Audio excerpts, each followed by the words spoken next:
জামাতের প্রত্যেকটা নেতাকর্মীকে আপনারা চিহ্নিত করবেন এবং এদের শাস্তি দেওয়ার ব্যবস্থা করতে হবে। কিন্তু তারা টাকা পয়সা উপার্জন করছে, এই আদ্দিন আর ইসলামী ব্যাংক থেকে তাদের টাকা আসছে। এরা এই প্রতিষ্ঠানগুলো যদি সরকার এখন নিয়ে যায় বা এই প্রতিষ্ঠানগুলো যদি নিরপেক্ষ হয়ে যায়, তাহলে তো জামাতের তো ভাত নষ্ট হয়ে যাবে, তাদের পেটে হাত পড়বে। তার জন্য আর তারা এই সকল প্রতিষ্ঠানে তাদের লোকজন ছাড়া, তাদের নেতাকর্মী ছাড়া কাউকে তারা বসতে সুযোগ দেয় না।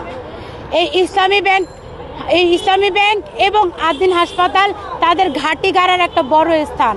অতএব আমি বলতে চাই, জামাতের প্রত্যেকটা নেতাকর্মীকে আপনারা চিহ্নিত করবেন এবং এদের শাস্তি দেওয়ার ব্যবস্থা করতে হবে।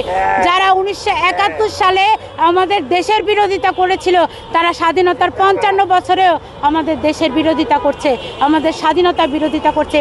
এই পাখি বীজগুলা কোনোদিন বাংলাদেশকে ভালোবাসতে পারবে না, বাংলাদেশি মানুষদেরকে ভালোবাসতে পারবে না।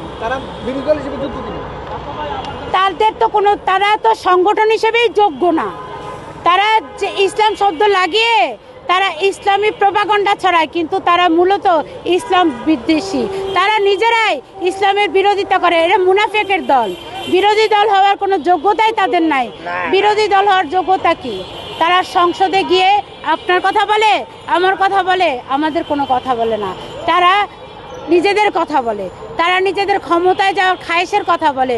অতএব আমরা জামাত শিবিরকে আর কোনোদিন চাই না, কোনো বিরোধী দলের ভূমিকায় যাচ্ছে না। তারা দেশের বিরোধিতা করেছে, তারা এখন চাচ্ছে যে বিএনপির পা ধরে টেনে নামিয়ে তারা ক্ষমতায় যেতে।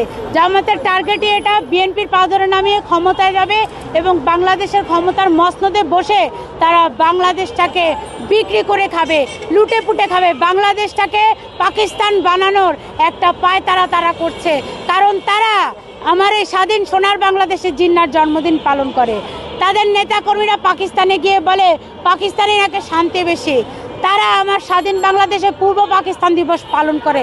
অতএব জামাত শিবির আমার দেশে না থেকে তারা পাকিস্তান আর আফগানিস্তানে চলে গেলেই আমরা খুশি হব, কারণ আমরা দেশের শান্তি চাই, আমরা দেশে কোনো সহিংসতা চাই না। তারা দেশে ধর্মীয় কোন্দল করে দেশে একটা শান্তির বিরোধিতা করছে, তারা দেশের সার্বভৌমত্বের বিরোধিতা করছে, দেশের শান্তি নষ্ট করছে।